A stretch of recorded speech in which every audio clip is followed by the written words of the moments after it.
Chapter substitution, চ্যাপ্টারের নামই এটা সাবস্টিটিউশন। এই সাবস্টিটিউশনের যে মেথড সেটা নিয়ে এই চ্যাপ্টারে আলোচনা। তো এইখানে দেখবা যে দুইটা জিনিস গুণ আকারে থাকবে এই চ্যাপ্টারটায়, আগের বারের মতো কিন্তু এটা না। এবং যারা গুণ আকারে থাকবে একটাকে ডিফারেনশিয়েট করলে আরেকটা পাওয়া যাবে। এই যে একটাকে ডিএক্স করলে যদি আরেকটা পাওয়া যায় এমন কেস থাকলে সেটা হচ্ছে কি প্রথমে আমাদের 1 থেকে 16 পর্যন্ত হচ্ছে কি 10.3 এর এই কেসের মধ্যে পড়বে। তো দেখো তো এখানে x কে ডিফারেনশিয়েট করলে কত হবে 1, কিন্তু x স্কয়ার কে ডিফারেনশিয়েট করলে কত হবে 2x। x পাওয়া যাচ্ছে না, আচ্ছা x two the power 7 x two the power 8, x two the power 8 K differentiate করলে x টু দি পাওয়ার 7 আসবে, sin x কে করলে cos x আসবে, tan x কে করলে sec স্কয়ার x আসবে। এই সবগুলো পুরো চ্যাপ্টারটা এরকম তোমাকে খুঁজতে হবে যে কাকে কোনটাকে করলে কোনটা পাবা। যাকে করলে আরেকটা পাবা সেটাকে ধরবা কি বলো তো z। গুড, z ধরবা। তো এখন তাহলে এখানে কাকে তুমি z ধরবা? x কে না, x কে কেন z ধরবা? x তো x স্কয়ার। তাহলে x স্কয়ার সমান যদি z হয় তাহলে x স্কয়ার কে ডিফারেনশিয়েট করলে আসবে 2x, তাই না? 2x এর পাশে তুমি লিখে দিবা dx সমান dz। অ্যাকচুয়ালি কি হইছে, x স্কয়ার কে ডিফারেনশিয়েট করলে 2x হইছে, z কে ডিফারেনশিয়েট করলে dz/dx হবে।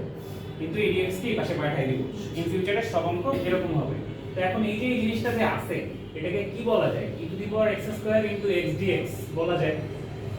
e to the power x square কে তুমি ধরে ফেলছো e to the power z, x dx এখানে আর x রাখা যাবে না কারণ তুমি z বানিয়ে ফেলেছো। তো তাহলে এখন x dx এর ভ্যালুটা কত আসে সেটা একটু দেখো। x dx আসবে 1/2 dz, তাহলে এখানে হবে dz/2, তাহলে এখানে হবে half e to the power z dz। কাকে ইন্টিগ্রেট করলে e to the power z পাওয়া যায়? e to the power z, তাহলে এটা হবে half e to the power z plus c। e to the power z মানে কি? e to the power x square, half e to the power x square plus c, এটাই answer. ঠিক আছে, পাশে আছে x two the power 7 x two the পাওয়ার 8, কোনটাকে করলে কোনটা পাবা? মানে z ধরবা কোনটাকে? x to the power 8। Very good, z সমান যদি x টু দি পাওয়ার 8 হয় dz সমান কি হবে? 8 x two the power 7 dx। বুঝেছো? পাওয়ার সামনে আসছে, পাওয়ার এক কমছে, dz/dx ছিল, dx টা এখানে চলে গেছে। এখন তাহলে এখানে তুমি যদি গুছায় দেখো এটা হবে e to the power x two the power 8 into x two the power 7 dx। x two the power 7 dx এর ভ্যালুটা বের করে নাও dz/8, তাহলে এখানে হবে e to the power z into dz/8। নিজে নিজে আরেক লাইন করে ফেলো। কাকে কোনটাকে ধরলে কোনটা আসবে? sin আর cos এর মধ্যে। এটাকে যদি গুছিয়ে লিখো তাহলে হবে e to the power sin x into cos x dx। তাহলে sin কে z ধরবা তাহলে cos পেয়ে যাবে, আবার cos কে ধরলে sin পাবা কিন্তু তোমার dx থাকবে না সেই কেসে। ঠিক আছে, সো যদি তুমি sin x কে z ধরো তাহলে অঙ্ক শেষ।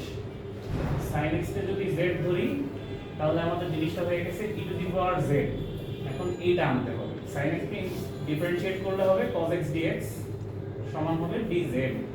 তাহলে cos x dx এর জায়গায় dz যদি বসায় দাও উত্তর হবে e to the power z plus c। z এর ভ্যালু বসাবে, অঙ্ক শেষ। এখানে যদি দেখো এটা হলো e to the power 10x into sec square x dx। কাকে ডিফারেনশিয়েট করবে? sec স্কয়ার x হয়, মানে কোনটাকে z ধরবা ইউ নো, দূর আমার z হচ্ছে 10x, তাহলে dz কি হবে? sec স্কয়ার x dx, তাহলে হবে e to the power z dz e to the power z plus c। dz করে ফেলো, cos দাও। sin two the power 4x আগের চ্যাপ্টারে ছিল, এই চ্যাপ্টারে আছে sin two the power 5x। কেমনে করবা? এখানে এটাকে কি এটা বলা যায় যে sin two the power 4x into sin x dx। এখন দেখো এখানে sin x dx আছে, তাহলে কোনোভাবে এখানে যদি cos আনতে পারো cos কে ডিফারেনশিয়েট করলে sin পাওয়া যাবে। তো এখানে এখন cos আনার চেষ্টা। cos কিভাবে আনবা? এখানে sin টু দি পাওয়ার 4 এটাকে বলা যাবে sin স্কয়ার x, তার উপরে আবার স্কয়ার। sin স্কয়ার x কে তুমি cos এ কনভার্ট করতে পারবা, 1 cos স্কয়ার x whole square into sin x dx। এইবারে এখন যদি তুমি cos x কে z ধরো অঙ্কটা আগাবে। তো cos x কে যদি z ধরি এই পাশে লিখি, হ্যাঁ, let cos x সমান z। cos x সমান যদি z হয় তাহলে ddx of cos x মানে মাইনাস sin x, তাই তো dz বাই dx ছিল, dx টা এই পাশে এনে ফেলছি, ঠিক আছে? আচ্ছা তাহলে এখান থেকে পাবো হচ্ছে কি sin x dx সমান মাইনাস dz। সো এই যে এই জিনিসটার ভ্যালু আমরা বের করছি মাইনাস dz, আর cos x কে যখন z ধরছি এই জিনিসটা হয়ে গেছে, তাহলে integration of 1 minus z square whole square into minus dz। এখন এই মাইনাসটা বাইরে বের করে আনলে এটা হয়ে যাবে 1 minus 2z square plus z to the power 4 dz। তাহলে মাইনাস dz মাইনাসে মাইনাসে plus 2z square dz minus z to the power 5 এই 4 dz। তাহলে এখান থেকে থাকবে মাইনাসের z প্লাসের হচ্ছে 2z কিউব বাই 3 মাইনাসের হলো z to the power 5 by 5 plus c। z মানে কি? z মানে cos x। এখানে আরেক লাইন করতে হবে, z এর ভ্যালু বসাতে হবে, তাহলে অঙ্কটি শেষ হবে। তারপরে cos root x by root x কি করবা? কাকে z ধরবা?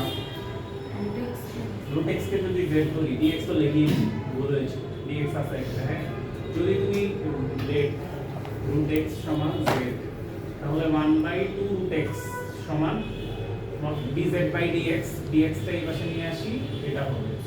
সো এখানে দেখো তো dx বাই root x কিন্তু আছে, তাহলে dx বাই root x সমান বলা যাবে 2dz, ঠিক আছে? তাহলে এখানে আমরা এই জিনিসটাকে একটু আলাদা করে লিখি, cos root x into dx by root x।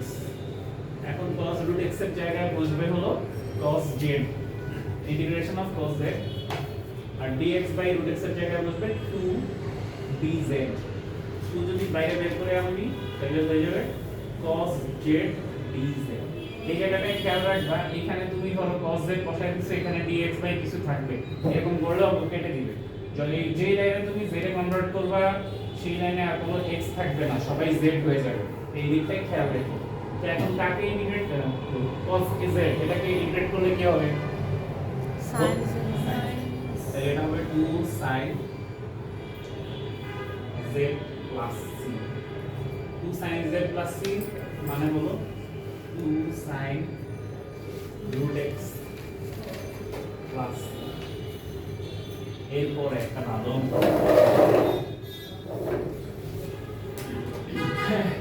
এই পর্যন্ত করার পরে একটু তাকাও, বলো এখানে তুমি কি করবা? আচ্ছা একটু পজ দাও সবাই, এখানে কাকে কি ধরবা? আসো আগে কিছু লেখা লাগবে না, তোমরা বলো, আমি বলি সবগুলো কেন বলি, বলো বলো। x কে z ধরবা, প্রথমে x কে z ধরলে এই জিনিসই থাকবে, হবে না। তারপরে cos x কে যদি z ধরো তাহলে উপরে হবে 1 z, নিচে একটা x থেকেই যাবে, আবার sin x কে sin x এর জায়গায় কিছু আসবে, cos 2x by 2 cos 2x কি লাভ? Good, x plus sin x পুরোটাকে z ধরবা।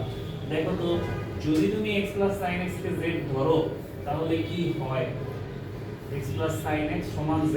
তাহলে এখন বোথ সাইডে কে ডিফারেন্সিয়েশন করব, x কে ডিফারেন্সিয়েট করলে 1, sin x কে ডিফারেন্সিয়েট করলে cos x dz by dx, তাহলে 1 plus cos x into dx সমান dz বলা যেতে পারে। তাহলে আমাদের এই জিনিসটা কি হয়ে গেল? এটা 1 plus cos x into dx, এই উপরের পুরাটা হয়ে যাবে dz, আর নিচের পুরাটা হয়ে যাবে শুধু z। এখন এটা মানে কি? 1 by z into dz, কাকে ডিফারেন্সিয়েট করলে 1 by x পাওয়া যায়, ln x।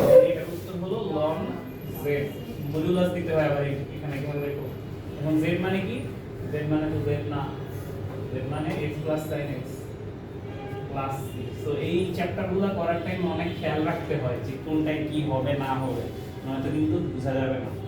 বস ওকে ওকে, হ্যাঁ দিছো। আচ্ছা, সো যদি এরকম থাকে যে নিচেরটাকে ডিফারেন্সিয়েট করলে উপরেরটা পাওয়া যায়, অর্থাৎ নিচেরটা যদি f of x হয়, উপরেরটা f prime x। f prime x মানে কি? একবার ডিফারেন্সিয়েশন করলে যা পাওয়া যায়, জানো তো এটা। এই জিনিসটাকে ইন্টিগ্রেট করলে হবে ln f of x dx। কেন?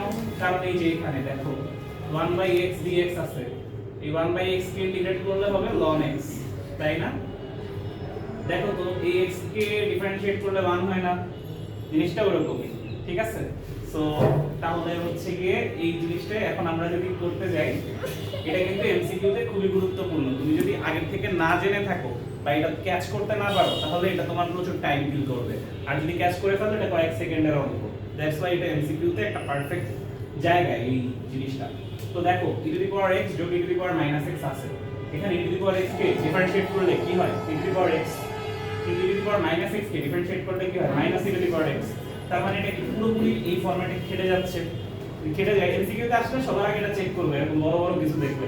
এটা থাকলে অঙ্ক কয়েক লাইনে। তাহলে এটার উত্তরটা কি হবে? ln e to the power x যোগ e to the power -x plus c। এটা এমসিকিউ তে আসলে এরকম। আর যদি এটা না আসবে না, এটা যদি আসে তাহলে নিচেরটাকে z ধরবা, 1/z dz বানাবা, লিখে দিবা, হয়ে যাবে। ঠিক আছে? তারপরে দেখো তো এটা এখানে e to the power 3x, এটাকে এটা হয় না, এটা ধরতেই হবে। কি ধরবা? নিচের পুরাটাকে ধরবা z। e to the power 3x - 1 কে যদি z ধরো, তাহলে এখানে কি আসবে? e to the power 3x * 3 - 0 সমান dz প্লাসের এখানে dx আছে, লাগাই দাও।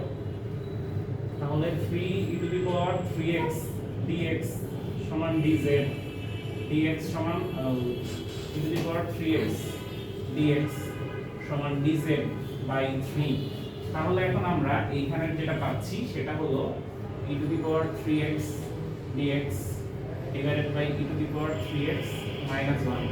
সো নিচেরটাকে ধরে ফেলছি z, আর নিচেরটাকে যদি z ধরি তাহলে হয়ে যাচ্ছে 1/z, আর এখানে dz বাই 3। তাহলে dz বাই z এরকম আসে। তাহলে এখানে 1/3 বাইরে বের করে আনলে dz বাই z হবে। এখন 1/z কে ইন্টিগ্রেট করলে কি হবে? You know variable ln z হবে।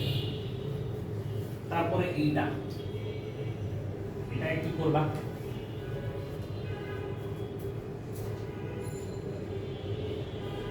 বলো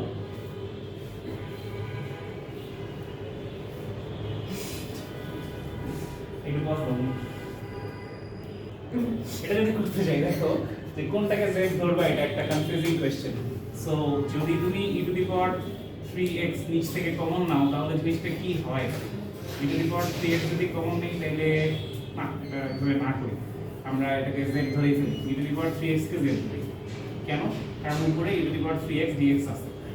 তাহলে এখানে হবে 3 * e to the power 3x dx সমান dz।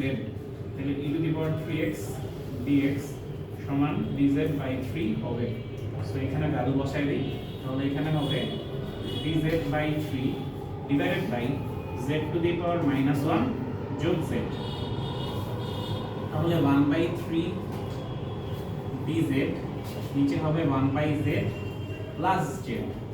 তাহলে এখানে থাকবে 1/3 integration of dz divided by নিচে হবে z² প্লাস 1/z।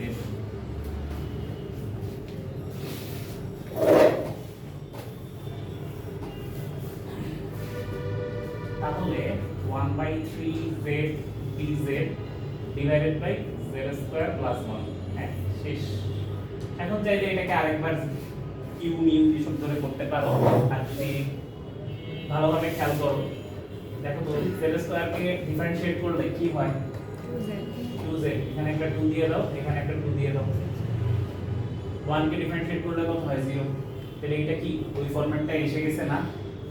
এই নিচেরটাকে ডিফারেন্সিয়েট করলে উপরেরটা এসে পড়তেছে, খালি বাইরে একটা এক্সট্রা হাফ, ভিতরে একটা 2 আনছে। ঠিক আছে? তাহলে এখানে একটা কি হবে? 1/6 ln নিচেরটা modulus of z² plus 1 plus c। z মানে কি বসাই দিতে হবে? z মানে হলো e to the power 3x। তাহলে এখানে হয়ে যাবে e to the power 3x square, মানে 3x স্কয়ার 3x